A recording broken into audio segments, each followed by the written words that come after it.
आप सबको नमस्कार। सर्वप्रथम इस धरा को नमन करती हूँ।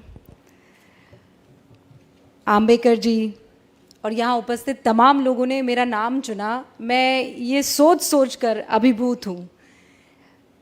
मैं किस्मत वाली हूँ कि आप लोगों के समक्ष हूँ, आप लोगों के सामने हूँ और अपने दिल की बात कह पा रही हूँ। वैसे तो बीच में वो स्क्रीन की छाया होती है, वो पर्दा होता है, आज वो पर्दा भी हट गया है, तो और ज़्यादा प्रसन्न हूँ कि आपकी आंखों में आंखें डालकर सच कह पाऊंगी। मैंने पूछा मुझे क्या कहना है, तो मुझे कहा गया बस कह दो। तो मैंने कहा कोई विषय है, तो कि जो आप चुन लो वो विषय है। तो मैंने चुन लिया वसुधा का कल्याण। मैंने चुन लिया कि इस धरा का कल्याण विषय अगर ये है तो कोई विचारधारा ले आए, चांद ले आए, सूरज ले आए, अगर देश प्रेम सर्वोपरि है तो फिर सब कबूल है, सब चल जाएगा। कोई विषय चल जाएगा, कोई समाज चल जाएगा, कोई धर्म चल जाएगा, कोई पंथ चल जाएगा, कोई लिंग चल जाएगा। अगर देश प्रेम है तो सब चल जाएगा।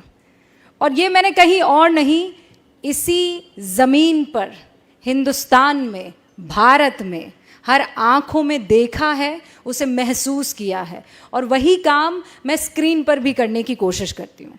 लोग कहते हैं आप कहते वक्त सोचती नहीं हैं, तो मैं कहती हूँ सोचती हूँ, इसीलिए कह पाती हूँ। और सोचती ये हूँ कि अगर आज मैं रुक गई तो फिर मेरे बच्चे रुक जाएंगे, मेरे बच्चों के बच्चे रुक जाएंगे। तो जो गलत है कह दो, और जो सच है फख्र से कह दो कि ये सच है। और यही मेरी कोशिश भी रहती है। और इतना प्यार, इतना प्रेम मुझे मिलता है कि फिर मुझे पलट कर देखने की ज़रूरत नहीं पड़ती है। और ये आप लोगों का सम्मान है। आज जिस कार्यक्रम में मैं उपस्थित हूँ, मुझे याद है स्कूल में जब छोटी थी, 5वीं कक्षा में रही होंगी, तो हिंदी की मेरी बड़ी स्ट्रिक्ट सी टीचर थी। तो उन्होंने देवऋषि नारद जी के बारे में एक कहानी मुझे सुनाई, बच्चों को सुनाई, और वो कहानी मैं चाहती हूँ कि आपके समक्ष भी रखूँ। तो नारद जी तो आज तो क्या वाईफाई है, क्या 5G है, क्या 4G है, नारद जी ने तो उसका इस्तेमाल बहुत पहले ही कर लिया था। प्लेन व्लेन की ज़रूरत नहीं थी, वो टेलीपोर्ट करते थे, तीनों लोकों में जाकर अपनी बात कहते थे। तो कहानी ये शुरू होती है कि नारद मुनि अपने अंदाज में स्वर्ग लोक में घूम रहे थे, नारायण नारायण कहते हुए। तो अचानक उनको कुछ सूझी, तो उन्होंने भगवान का रुख किया और भगवान से कहा, आपसे एक प्रश्न पूछूं? तो भगवान ने कहा पूछो। ये जानते तो थे कि नारद जी के मुंह से निकल रहा है तो पंगा तो होगा, लेकिन पूछो, उन्होंने कहा।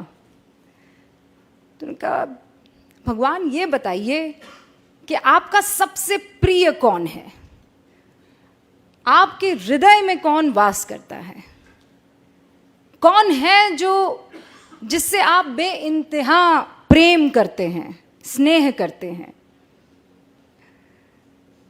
तो भगवान मुस्कुराए और उन्होंने पृथ्वी की ओर देखा, और वहाँ इंसानों का टोला था, इंसानों की बस्ती थी। कोई किसी काम में लगा हुआ था, कोई लकड़ी काट रहा था, कोई खेती कर रहा था, कोई अपने हिसाब का जो उस वक्त काम था वो कर रहा था, कोई महिला खाना बना रही थी। तो प्रभु मुस्कुराए और उन्होंने कहा कि ये मेरे दिल में वास करते हैं, इनसे मुझे बड़ा स्नेह है। तो नारद जी को बड़ा गुस्सा आया। तो उन्होंने कहा कि आप मनुष्य की बात कर रहे हैं? तो प्रभु मुस्कुराए और प्रभु ने कहा, मनुष्य की बात कर रहा हूँ। तो उन्होंने कहा, अरे नारायण नारायण मैं करता फिरता हूँ, ऐसा कोई पल, ऐसा कोई वक्त नहीं गुजरता कि मेरे मुख से नारायण नारायण ना निकले। और आपको प्रसन्न करता है मनुष्य, आपको पसंद आता है मनुष्य, आपका स्नेह मनुष्य से। तो प्रभु फिर मुस्कुराए, उनकी अपनी लीला। उन्होंने कहा कि इस मनुष्य को मैं छोड़ दूंगा, तुम बस ये मेरा जो इम्तिहान है उसे पास कर लो। तो नारद जी ने बोला, ऐसा कौन सा इम्तिहान है कि मैं पास ना कर पाऊं? प्रभु आप कहिए, करना क्या है? तो प्रभु ने देव ऋषि को कटोरा दिया बड़ा सा, और उसे एकदम एज तक दूध में भर दिया। और प्रभु ने कहा कि अब इसे तुम तीनों लोकों में लेकर घूमो, पर ध्यान रहे एक बूंद दूध की नीचे ना गिरने पाए। तो देव ऋषि ने कहा कि अरे ये क्या बड़ी बात हो गई, ये तो मैं चुटकियों में कर दूंगा। तो उन्होंने कहा फिर मिलते हैं। और नारद मुनि जी कटोरा थामे, दूध से भरा लबालब, तीनों लोकों का भ्रमण करके आ गए। प्रभु के सामने पहुंचे, प्रभु मुस्कुराए, कहा लौट आए? तो नारद जी ने तानी हुई भुओं के साथ कहा, प्रभु लौट आया, एक भी बूंद ना गिरी? तो उन्होंने कहा ना, एक भी बूंद किसी लोक में ना गिरी। कहा ये तो बहुत ही गजब हो गया, इस बीच तुम मेरा नाम लेना कैसे भूल गए? तो उन्होंने माथा पकड़ा, उन्होंने कहा प्रभु ये तो बड़ी गलती हो गई, मैं सोच रहा था कि दूध ना गिरने पाए, मेरा तो सारा ध्यान दूध के कटोरे पर था, नारायण तो मुख से निकला नहीं। तो प्रभु फिर मुस्कुराए और प्रभु ने कहा इसीलिए मुझे मनुष्य पसंद है। वो जिंदगी की हर तकलीफ से जूझता रहता है, वो हर मुश्किल से हर रोज गुजरता है, उसकी जिंदगी के कटोरे में परेशानियों का दूध लबालब है, लेकिन फिर भी वो मेरा नाम लेना नहीं भूलता है।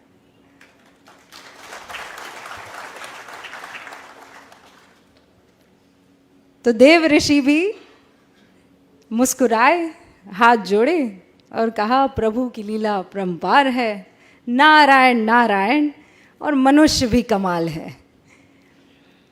तो आज जब मैं दिल्ली से यहाँ का सफ़र कर रही थी, तो एक बार फिर से देव ऋषि नारद मुनि मेरी आंखों के सामने थे, मेरा बचपन मेरे सामने था, और वो बुज़ुर्ग हिंदी की टीचर जो इसी अंदाज में कहानी कह रही थी, और मुझे लगता है इससे बेहतर कह रही थी वो, और मैं टकटकी लगाए उन्हें सुन रही थी और ये जानने की कोशिश कर रही थी कि कौन बेहतर होगा, मनुष्य कि देव ऋषि नारद मुनि। लेकिन प्रभु की लीला। अब इसे आप कट्टू जोड़ दीजिए पत्रकारिता में। हाँ, हमें करप्शन उजागर करना है, देश की नीतियों पर, तमाम तरीके की राजनीति पर, हर तरीके की कवरेज करनी है, क्राइम भी हो रहा है, महिलाओं के उत्थान की बात करनी है, समाज के कल्याण की बात करनी है। तो ये कटोरे में दूध है, लेकिन क्या इस बीच मैं इस धरा के कल्याण को भूल जाऊंगी? वो भी मुझे ध्यान रखना है। और एक पत्रकारिता का उसूल हमें सिखाया गया था, सत्यम शिवम सुंदरम। लेकिन सत्य हमेशा सुंदर हो ये ज़रूरी नहीं है। और जिस दिन मेरे पत्रकार बंधुओं ने ये समझ लिया, ये जान लिया कि सत्य कड़वा होता है और उसे पीना भी सीखो और उसे पिलाना भी सीखो। कई बार ये दुखी कर सकता है, लेकिन अगर सत्य को अपनाएंगे नहीं तो फिर आगे बढ़ नहीं पाएंगे।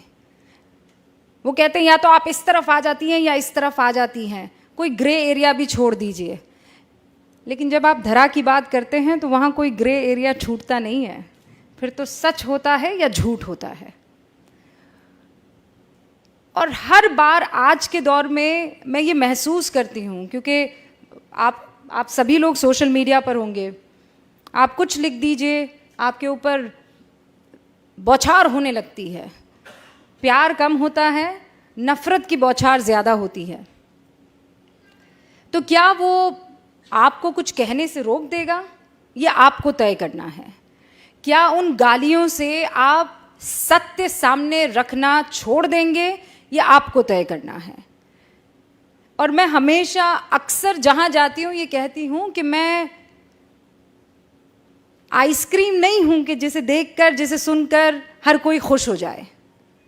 मैं एक पत्रकार हूँ और पत्रकारिता में दो पक्ष ही होते हैं। अक्सर ये सिखाया जाता है कि पत्रकारिता में आपको अनबायस्ड होना चाहिए।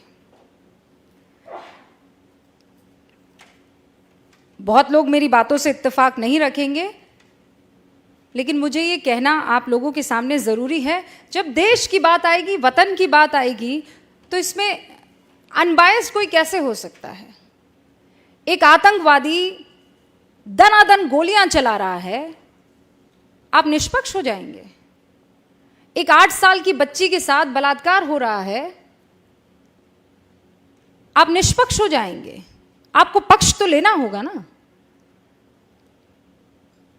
या आप जो कहते हैं कि इन मसलों पर निष्पक्षता चाहिए, इन मसलों पर निष्पक्षता कैसे हो सकती है? जब वतन की, जब धरा की, जब लोकतंत्र की, जब हिंदुस्तान की, जब भारत की बात आती है, तो इसमें निष्पक्षता कैसे हो सकती है? कोई माई का लाल मुझे बता दे कि नहीं, निष्पक्षता के नाम पर वो हिंदुस्तान को एक तरफ कर देगा और वो दूसरी तरफ खड़ा हो जाएगा। तो ऐसे में अगर कोई कह दे कि आप निष्पक्ष नहीं हैं, तो मुझे कबूल है। अगर हिंदुस्तान के साथ खड़े रहना, उसके मूल्यों के साथ खड़े रहना, उसके लोकतंत्र के साथ खड़े रहना निष्पक्षता नहीं है, तो मुझे कबूल है। और उन तमाम पत्रकार बंधुओं से ये बात मैं बहुत साफ तौर पर कह देना चाहती हूं कि जिस दिन आप बेझिझक, बगैर किसी डर के, बेखौफ होकर अपनी बात रखने लगेंगे, तो फिर आपको तालियों की दरकार नहीं रहेंगी। फिर मुख से दुआएं ही निकलेंगी, आशीर्वाद ही निकलेगा। और फिर आपको ये नहीं सोचना पड़ेगा कि मैं जाऊंगा तो 4 लोग मेरे लिए तालियां बजाएंगे कि नहीं बजाएंगे। उन तालियों की दरकार मत रखिए। बाहर से लोग क्या कहते हैं वो मत सोचिए। ये सोचिए कि इस वक्त इस ज़मीन को किस चीज़ की ज़रूरत है। इस ज़मीन को निडरता की ज़रूरत है, इंस्पेक्शन की ज़रूरत है, आत्मचिंतन की और मंथन की ज़रूरत है। और फिर मैं कह रही हूँ, कोई विचारधारा हो ना, किसी को चांद पसंद है, कोई ना, किसी को सूरज पसंद है, कोई ना, पर है तो धरा ही के ना, है तो धरती ही के। और जब तक वो धरती में सम्मिलित है, वो चांद हो कि सूरज हो, वो हमारे हैं और हम उनके साथ खड़े हैं। अपनी बात को मैं यहीं विराम देती हूँ, लेकिन इस उम्मीद के साथ कि मेरे जैसी उन तमाम आवाज़ों को आपका आशीर्वाद हमेशा मिलता रहेगा। और जब तक आपका आशीर्वाद रहेगा, जब तक हिंदुस्तान की जनता की आंखों में जो ऐसी चमक मैं देख पा रही हूँ, चमक रहेगी, हिंदुस्तान को विश्व गुरु बनने से फिर कोई नहीं रोक सकता है। एक बार फिर से आप सभी का बहुत बहुत शुक्रिया। और मुझे बहुत खुशी हुई आप सबके बीच में आकर अपनी बात रखने की। ऐसा लग रहा था जैसे मैं नहीं, दो मन आपस में बात कर रहे हो, दिल से दिल तक एक बात पहुंची हो। बहुत बहुत शुक्रिया आप सभी का।